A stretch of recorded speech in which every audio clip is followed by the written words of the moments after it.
सौतेली बहनें रंगापुर नाम के गांव में शालिनी नाम की एक औरत रहा करती थी। उसे दो बेटियां थी। एक का नाम था शिवानी और दूसरी का सुहानी। शिवानी जब छोटी थी तब उसकी माँ गुजर गई थी, जिसके कारण उसके पिता रघु ने दूसरी शादी कर ली।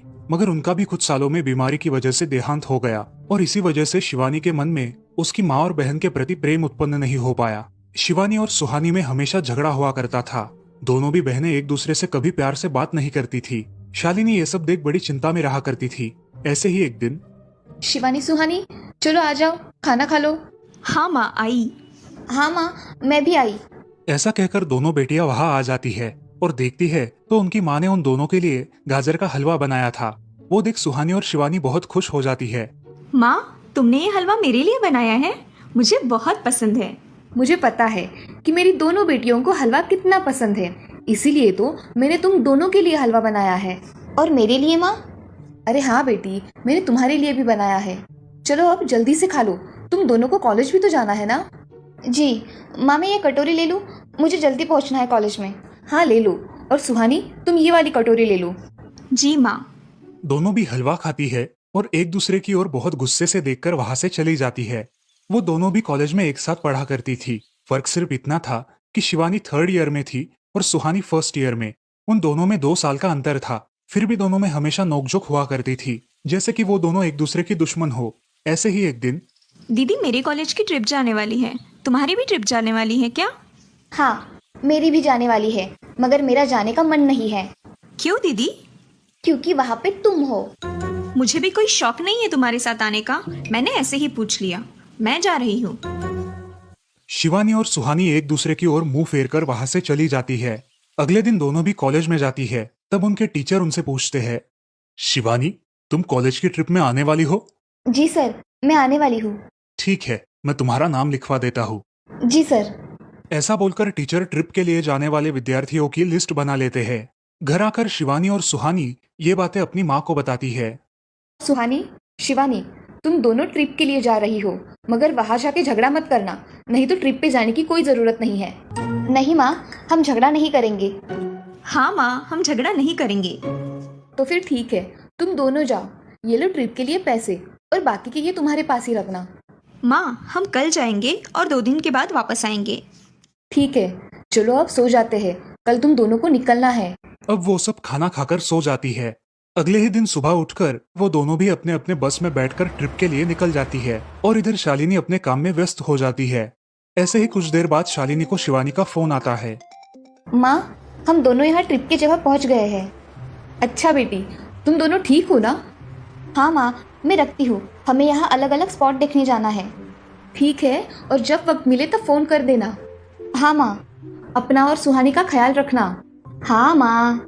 फोन रखने के बाद शिवानी और उसके क्लास के सारे दोस्त वहाँ की एक जगह देखने जाते हैं। सुहानी भी उसके क्लास के साथ एक दूसरी जगह देखने निकल जाती है। सारे बच्चे एक साथ घूमकर वापस आते हैं। शिवानी सुहानी को ढूंढती है, मगर सुहानी उसे कहीं दिखाई नहीं देती। इसलिए शिवानी को बड़ी चिंता होने लगती है। अरे, ये सुहानी कहाँ रह गई? इसका तो कुछ भी पता नहीं, कहाँ ढूंढूं इसे? तभी शिवानी को सुहानी दिखाई देती है और उसके जान में जान आ जाती है। सुहानी, कहाँ गई थी तुम? मुझे कितनी चिंता लग गई थी तुम्हारी। अरे, मैं यहाँ ही थी मेरी सहेलियों के साथ, मुझे कुछ नहीं हुआ। ऐसा बोलकर सुहानी वहाँ से चली जाती है। दूसरे दिन सब लड़के लड़कियाँ जल्दी उठकर अपनी तैयारी कर लेते हैं और पहाड़ पर जाने के लिए निकलते हैं। वो सब आज थोड़ा घूमकर शाम तक निकलने वाले थे। सब विद्यार्थी एक हिल स्टेशन देखने चले जाते हैं। शाम होने तक उस पहाड़ी का मजा उठाते हैं, लेकिन सुहानी बिना किसी को बताए उस पहाड़ी के एक अनजान हिस्से में चली जाती है। वहाँ का मनमोहक दृश्य देखते देखते गलती से उसका पैर फिसल जाता है और वो वहाँ से नीचे गिर जाती है। शाम हो जाने के कारण सभी विद्यार्थी वहाँ से निकलने लगते हैं और यहाँ सुहानी एक पेड़ के सहारे उस पहाड़ी की चोटी पर लटकी रहती है। शिवानी सभी विद्यार्थियों में अपनी बहन को ढूंढती है, लेकिन वो उसे कहीं नहीं मिलती। सुहानी को ढूंढते ढूंढते शिवानी वापस उसी पहाड़ी के पास आती है और उसे आवाज लगाती है। सुहानी, सुहानी, कहाँ हो तुम? दीदी, मैं यहाँ हूँ, बचाओ मुझे, मैं यहाँ हूँ। सुहानी की आवाज की ओर जाते ही उसे पता चलता है कि सुहानी पहाड़ी पर लटकी है। ये सब देखकर शिवानी बहुत घबरा जाती है। शिवानी अपनी पूरी ताकत लगाकर उसे ऊपर खींच लेती है। तुम यहाँ क्यों आई थी? अगर तुम्हें कुछ हो जाता तो मैं क्या करती? माँ को क्या जवाब देती? दीदी मेरा पैर फिसल कर मैं वहाँ गिर गई। मैंने बहुत आवाज दी मगर मेरी आवाज किसी ने नहीं सुनी। तुम ढूंढती हुई आई और मुझे बचा लिया। तुम दुनिया की बेस्ट दीदी हो। हाँ सुहानी, चलो अब घर जाने के लिए देर हो जाएगी, बस निकल जाएगी। सुहानी को ऊपर खींचते वक्त शिवानी के हाथ पर बहुत सारे जख्म हो गए थे, इसलिए सुहानी अपनी ओढ़नी फाड़कर उसके हाथ पे बांध देती है और अब वो दोनों बस के पास चले जाते हैं। क्या हुआ है शिवानी, हाथ से खून बह रहा है तुम्हारे? कुछ नहीं सर, मैं वहाँ पे गिर गई थी, अब मैं ठीक हूँ। टीचर और सारे छात्र गाड़ी में बैठकर घर जाने के लिए निकलते हैं। घर आने के बाद शिवानी सारी हकीकत अपनी माँ को बताती है और वो सब सुनकर माँ दोनों को गले लगाकर रोने लगती है। तुम दोनों एक दूसरे के साथ होते हो इसीलिए मुझे कोई टेंशन नहीं रहता, मगर मेरी बच्चियों खुद का भी ख्याल रखा करो। उस दिन के बाद दोनों सौतेली बहनों ने अपने बीच की सब नोकझोंक बंद कर दी और हंसी खुशी सगी बहनों की तरह रहने लगी। दोस्तों, इस कहानी से हमें ये सीख मिलती है कि हम सबको एक दूसरे के प्रति द्वेष की भावनाएं छोड़कर प्यार से रहना चाहिए। चंदनपुर नाम के गांव में चंपा नाम की एक औरत रहती थी। पति, 2 बच्चे और एक बेटी, ऐसा उनका पूरा परिवार था। उसका पति श्रीधर पोस्ट ऑफिस में जॉब करता था। उसके कमाई से ही घर चलता था। चंपा ने अपने घर के सामने एक छोटी सी दुकान खोल के रखी थी। उससे उसे जो भी मुनाफा होता वो अपनी बेटी की शादी के लिए जमा करके रखती। ऐसे ही बहुत दिन बीत जाते हैं। अब बच्चे भी बड़े हो जाते हैं। बड़ा बेटा अशोक डॉक्टर और छोटा बेटा रवि वकील बन जाता है और दोनों अपनी ट्रेनिंग पूरी करने लगते हैं। एक दिन उनकी बहन ज्योति के लिए एक अच्छा रिश्ता आता है और ज्योति की शादी पड़ोस के गांव के सरपंच जी के बेटे से हो जाती है। ज्योति बहुत ही कामचोर और गुस्सा करने वाली होती है। इसी कारण उसके ससुराल से उसे निकाल दिया जाता है। वो अपने पति को लेकर अपने मायके रहने आती है। अब चंपा का जमाई दुकान चलाता है और चंपा और ज्योति आराम से वहाँ रहती है। अरे ज्योति, जरा अपने कामचोर पति को कुछ काम करना क्यों नहीं सिखाती हो? कुछ काम का नहीं है वो। अरे हाँ माँ, उनके पिताजी ने तो उन्हें ही घर से निकाल दिया और हमारे माथे मर दिया। जाने दो, पति है। माँ और बेटी इसी तरह तानेबाजी करती रहती। अब बड़े बेटे अशोक की शादी उन्हीं के गांव के एक लड़की से करा दी गई, लेकिन उस लड़की से भी चंपा बहुत काम करवाती और वो बेचारी सासू माँ का आदर करके सब काम चुपचाप करती थी। एक दिन वो काम करके थक गई और एक जगह पर बैठ गई। ए कामचोर कमला, इतना सारा काम पड़ा है घर में, क्या वो तुम्हारा बाप आके करेगा? चलो उठ, काम कर। हाँ हाँ माँ जी, करती हूँ। ऐसा कह के कमला अपने काम पर लग जाती है और सारा काम खत्म कर देती है। चंपा अपने बेटे अशोक से घर आने के बाद चुगलियां किया करती थी। अशोक घर आकर कमला को बहुत भला बुरा कहता और कभी कभी तो उस पर हाथ भी उठाया करता था। ये सब रवि देखा करता था और रवि को बहुत बुरा लगता था। अशोक मारने आता तो रवि बीच में पड़ जाता और माँ बाप को डांटता था और वही झगड़ा खत्म हो जाता था। ऐसा बहुत दिन चलता रहा। रवि को रंजना नाम की एक लड़की बहुत पसंद थी, जो कि एक न्यूज रिपोर्टर थी। क्या तुम मुझसे शादी करोगी? मुझे तुम बहुत पसंद हो। हाँ, मगर रवि, तुम्हारे घर में तुम्हारी माँ का बर्ताव मुझे बिल्कुल पसंद नहीं है, इसीलिए पहले तुम इसका कोई हल निकालो।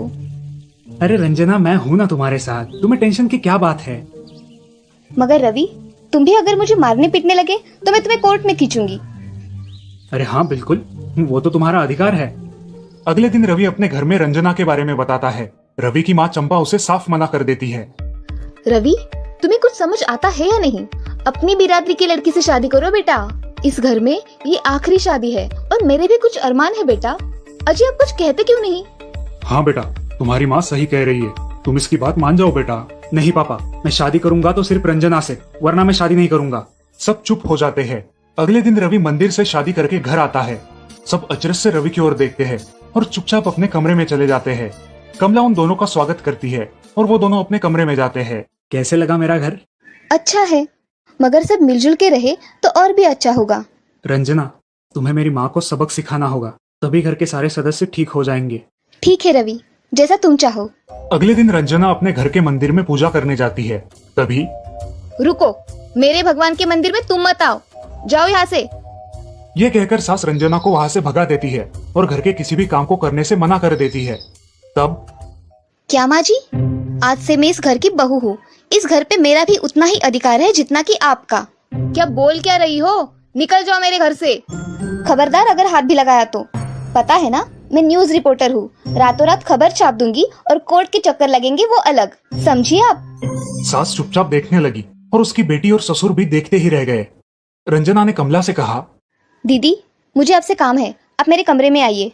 और हाँ, आज से खाना ज्योति दीदी आप बनाएंगी। अरे माँ, तुम कुछ बोल क्यों नहीं रही हो? ये मुझे काम करने को बोल रही है। अजी सुनते हो, चलो मेरी मदद करो। हाँ आता हूँ। ज्योति किचन का काम करने चली गई और सास बाहर का काम करने लगी। रंजना कमला को लेकर अपने कमरे में गई और उससे कहा, कमला दीदी, आप कुछ कहती क्यों नहीं? आप चुपचाप सह लेती हो, उसका ये नतीजा है। अब देखो दीदी कैसे काम कर रही है। आप कुछ काम करती थी क्या शादी के पहले? नहीं रंजना, मगर अब घर से ही अपना खुद का कुछ व्यवसाय शुरू करने का सोच रही हूँ। बहुत अच्छे दीदी, अब आप किसी से मत डरिए, हम हैं आपके साथ। सच में किसी के साथ होने का कितना महत्व होता है। अब उसकी सासू माँ ही घर के सारे काम करने लगी थी और ज्योति को काम करवाने की वजह से ज्योति भी अपने ससुराल जाने की सोच रही थी। अजी यहाँ तो काम वाली से भी ज्यादा बुरी हालत हमारी हो गई है। चलो हम हमारे घर चलते हैं, सब है हमारे यहाँ। अरे रे, आप कहाँ चली? अभी भी काम बाकी है। ज्योति का पति रंजना से धन्यवाद कहता है और ज्योति को लेकर अपने घर चला जाता है। अब सासू माँ एक दिन पूरा काम करके इतना थक जाती है कि उसके बदन में बहुत दर्द होने लगता है। तब दोनों बहू सास के पास चली आती है और एक बहू सास के पैर दबाती है तो दूसरी बहू सर दबाती है। सासू माँ उठकर रोने लगती है। मुझे माफ कर दो मेरी बेटियों, अब से कभी ये गलती नहीं होगी। सास को उसके किए पर पछतावा होता है और ये देखकर घर के सभी सदस्य बहुत खुश हो जाते हैं। रवि और रंजना भी बहुत खुश होते हैं। वाह बहू, जो आज तक नहीं हुआ वो तुमने करके दिखाया। बहू हो तो ऐसी। रंजना अपने बर्ताव के बदले माफी मांगती है और अब सब लोग खुशी खुशी रहने लगते हैं। तो दोस्तों, इस कहानी से हमें ये सीख मिलती है कि हम सब मिलके परिवार बनता है और हम सब परिवार का महत्वपूर्ण अंग होते हैं। परिवार के काम मिल बांट कर करना ये हमारी वैयक्तिक जिम्मेदारी है।